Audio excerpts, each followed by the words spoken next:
Hey, what's going on, everybody, and welcome back to the channel. We are deep in spooky season, guys, so we're gonna do our next video for our Halloween series. First of all, thank you for everybody that have checked out the channel recently. We got to see Smile 2, Terrifier 3. We've had a ton of yard haunts this year. So if you haven't done it so far, please hit subscribe before you watch this video. Lots of really cool stuff this year. Today, we're gonna dive into the best movie Threequels, so that third sequel in the movie series. And this one was interesting to make.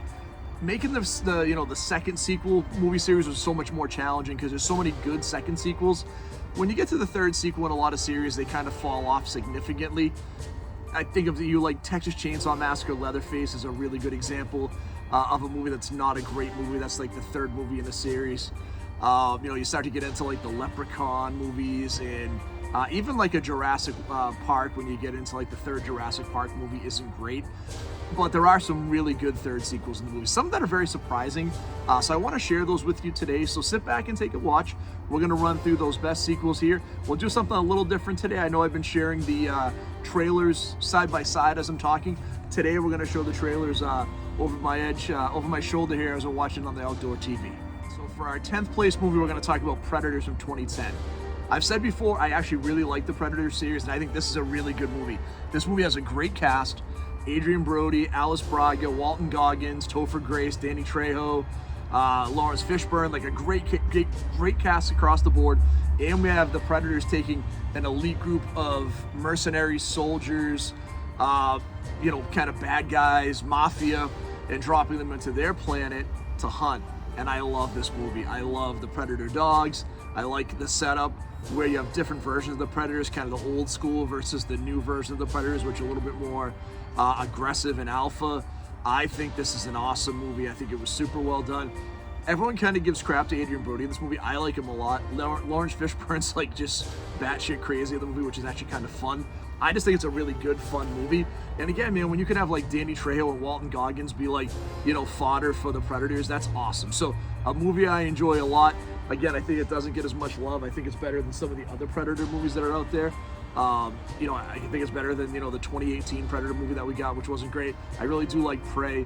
Way better than both of the AVP movies. So just a really good movie. And by the way, I did not consider the AVP movies. I was going along the linear Predator line of movies when I made this list. All right, next on my list is going to be a movie that's near and dear to my heart as a little kid. I'm watching Creature Double Feature. I'm watching these, these cheesy Godzilla movies. And man, I see the preview for Godzilla versus King Kong, 1962. Now here's where it gets interesting.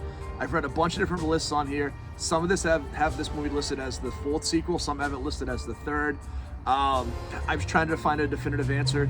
I'm gonna call it the third because that's the first list I saw call it the third movie. So hopefully I'm not cheating a list. I'm not trying to. But man, I thought about this movie as a kid. And this was everything I wanted in a movie, right? King Kong, Godzilla, the giant lizard, 1962, all the destruction. We're bringing these two giant behemoths fighting together. This was, I tell you, I love the giant monster movies like Them and Tarantula. This was like the epitome of a giant monster movie back then. So to get the two biggest titans in the world to go in and fight, look, it's cheesy. The effects aren't great. Like the Godzilla King Kong fight is like a really badly choreographed wrestling match, but I'm all in for it. I think it's super fun. If you're looking for a really good, fun, like versus movie, I think you can't go wrong with this. This threequel with Godzilla versus Kong is just so fun. And again, we saw a remake not too long ago, which as much as visually the new Godzilla vs. King Kong is obviously amazing, I don't think it has the same spirit of fun factor. I would watch this one every single time just because it's so goofy, but it's also so fun. What number 8 on our list? Fear Street 1666. The third part of the series of that whole Fear Street series that came out in 2021. Man, I thought this was a great wrap up to this series. I actually really liked both of the first two movies as well. Having a movie take place in the 90s and the 70s and going all the way back to the 1600s and then going back to the kind of the more modern version, it's so well done, right? Like this is just a throwback to all these different, monster movies. I think about it like 90s is more of like a Scream inspired movie. The 70s is more like a Friday the 13th Halloween inspired movie. This goes back to some of like even like the Witchfinder General movies back in the 60s. You know, this is just a really fun addition into this series and super well done. Netflix has done a really good job with some of their horror movies, and I think if you're looking for a great, you know, kind of almost like a trilogy, I think all these work super well together. I would 100% recommend going watching all three of them together because they all just fit in super seamlessly, and they're just really fun and really well done. They're scary, they're bloody, they're gory, they're fun. Definitely a recommend. All right, guys, so let's talk about number 7 on our list. Army of Darkness, 1993, Sam Raimi, Bruce Campbell coming back to end that Evil Dead trilogy they made, you know, obviously with Evil Dead 1 and 2. This is absolutely a horror comedy. It's also really fun. It's really goofy. It's really silly. There's not as much blood and gore in this movie as you would think about for like an Evil Dead movie, but man, it's got all the iconic lines, the groovy, the boomstick, like all the cool stuff back in medieval times. Ash gets transported back through, you know, through this wormhole, and he has to fight the Deadites. Every part of this movie is fun. Like, it's goofy. Like, if you're looking for a really good scary horror movie, this is absolutely not the movie for you. If you're looking for a great horror comedy and you just want to sit down and enjoy, you know, an evening with old friends, if you will, with, you know, Sam Raimi and Bruce Campbell, and kind of just get back to the Evil Dead series and have a lot of fun, have a great laugh while you have a little bit of scares, this is a movie I would recommend to you. So if you haven't seen this one, check it out. Just go into it with eyes wide open, understanding this is a horror comedy. It is not a horror movie. And if you do that, I think you're going to have a ton of fun. Let's talk about our next movie on the list, 1993's Return of the Living Dead 3. This movie came out of nowhere, and I remember seeing this when it first came out. I want to say I saw it in like 94, 95 on cable with zero expectations. I loved, you know, 1985's Return of the Living Dead. The sequel we had was kind of more of a requel. It was more of a remake. This movie was genuinely like scary. The part you just saw behind you with the guy that's all strapped up in the facility for the military and they're testing all the weapons on him, like that part was really scary. It was good gory zombie makeup. And then, you know, this movie actually has a heart too, because, you know, again, it kind of reminds me a little bit of Deadly Friend. You know, the Wes Craven movie from the 80s I talked about was kind of like a Frankenstein movie. The girlfriend gets in an accident, he uses the serum to kind of revive her, and then he wants to keep her alive and healthy, but she obviously is a zombie now, and she has these desires to go and, you know, eat human flesh. And man, it's good. It's got good gore effects. It's scary. I like the military aspect of the story. I think it's really fun. It's super well done, and it also has a kind of a no-name cast, but they actually do a great job. Like, the acting is very good in the movie. The special effects are very good. It's a super under-the-radar movie that I don't think gets the same love as, obviously, Return of the Living Dead 1 has kind of gotten a lot of love in the last few years. A great cult, cult classic. Even 2 has kind of lost a little luster.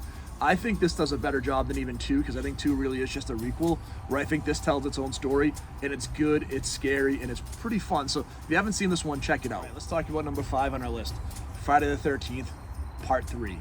This is the movie where Jason gets his iconic hockey mask.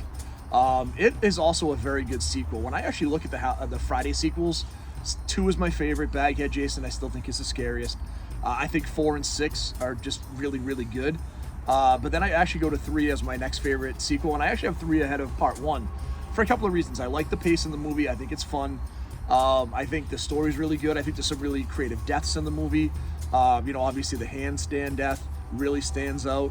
I love the biker edition of the movie. A lot of this takes place in daylight, which some people don't like. They look at it as a demerit because I think it gets a little less scary. But I think the fact that we see Jason kind of in the daylight, I think is actually really scary. And I think it's just a well-done movie. Again, and how can you not go after an iconic Friday movie where we get Jason getting his iconic hockey mask? So I think, again, you can't go wrong with any of the first 4 Friday movies. And then Part 6, 5 we don't talk about because that's fake Friday the 13th with Roy Burns.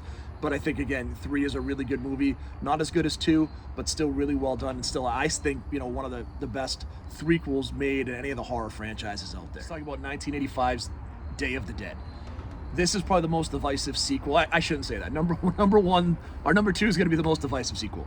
But this is one of the more divisive sequels you have out there because there's a lot of people that don't love this movie. I get it. Like, it's not as good as Dawn.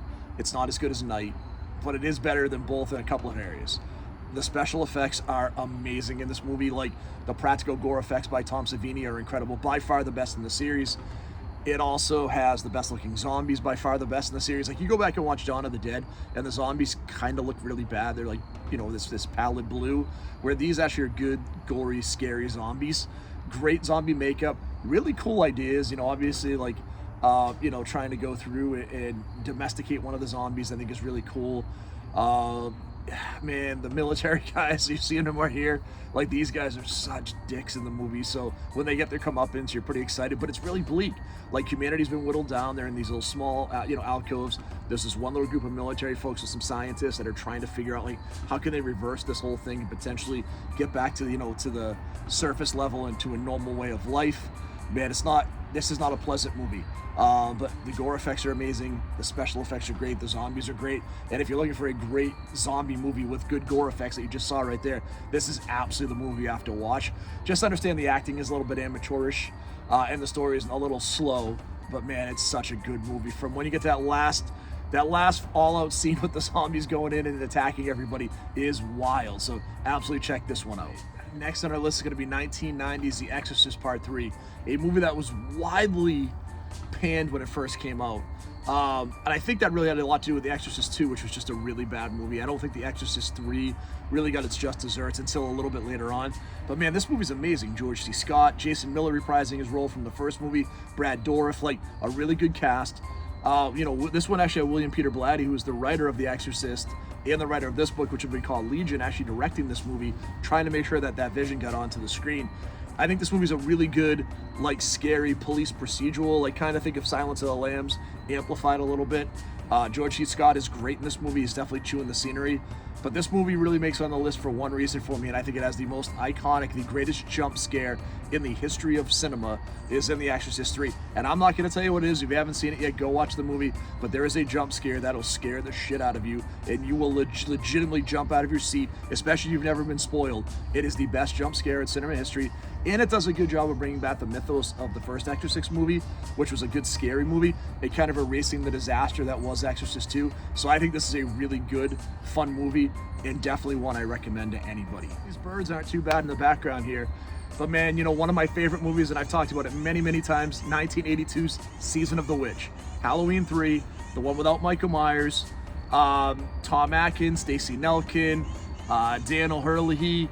Man, just a great, really fun horror movie. It's a Halloween horror movie through and through, even more so than the first Halloween movie, I think. It's really kind of like a love letter to Halloween, kind of like Trick or Treat. It's super ridiculous. They steal Stonehenge, they make masks, they melt little kids' heads, they're trying to kill all these kids in the world, in the vision of bringing back Samhain to like its original version of what it was, which was, this different holiday, this, pagan holiday. Like, it's just really good and fun. And it's scary. I love the masks. I love the story behind the movie. I like just, again, how it goes for broke with every single thing that it does in the movie. It melts a little kid's head off. Like, how much more do you need in a movie? It has a laser that shoots some lady's face off. And again, a movie that isn't particularly gory, there are pockets of goriness and scariness. And again, they steal Stonehenge. Like, there's this little bit of exposition at the beginning of the movie that you don't really think about until later on in the movie. Like, it's just super fun. It's super well done. My favorite Halloween movie by far, and I know that's sacrilege to say, but I don't care. I love Season of the Witch. I watch it every year. I've watched it once this season. I'll probably watch it one more time. It is really fun. It is my second best movie threequel, but there is a perfect movie, something I listed on my top 10 perfect movies last year when I did that. That is on the list. It's going to be our number one movie. Let's talk about the number one movie threequel of all time. Nightmare on Elm Street Part 3, The Dream Warriors. This movie came out in 1987, and this movie just kicks ass in every possible way. The best version of Freddy Krueger with Robert Englund, Heather Langenkamp coming back. We got Patricia Arquette. We have Lawrence Fishburne making a second appearance on this list. John Saxon making an appearance in this movie. Freddy is the absolutely perfect blend of what Freddy would be between wisecracking and terrifying. The kids are empowered. Nancy's great in this movie. The story is great. Some of the best visual effects, some of the best deaths in the series. This by far is my favorite Nightmare on Elm Street movie.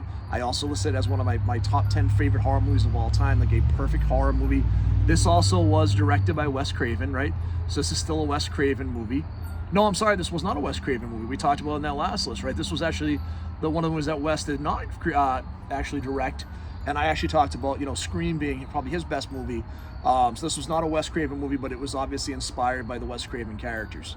Again, what can you say about Nightmare 3? Like, it is the best version of what Freddy would be. When you get into 4 is still very good. He would become really more goofy as the series progressed, and not really as good. Like, the series would get worse as it went along, and that's a shame, right? Because it's still a great series of movies. It just wouldn't be quite as good as what you have here. So that's my list of the best movie threequels of all time. I hope you agree with the list. If you don't, please let me know. Like, please tell me what you think your best movie threequel is. What did I miss in this series? Stay tuned when we come back next week. We're actually going to talk about the horror movies that deserve an amazing remake. There are a ton of movies out there that either through budget, through limitations of special effects, through a lot of different things out there, just couldn't have a really good version of the movie they wanted to make. So I'm excited to talk about 10 movies I think would be amazing with a really good remake. Some of them are just bad movies that, you know, were just, you know, again, were budgetary. Some of them were made like maybe in the 40s and 50s that just didn't have the technology then that could really shine today. So that's it, guys. We appreciate you checking out the channel. If you haven't done it so far, like I asked at the beginning, please hit that like and subscribe. We appreciate all of you. We've had a bunch of new subscribers recently. And as always, stay scary.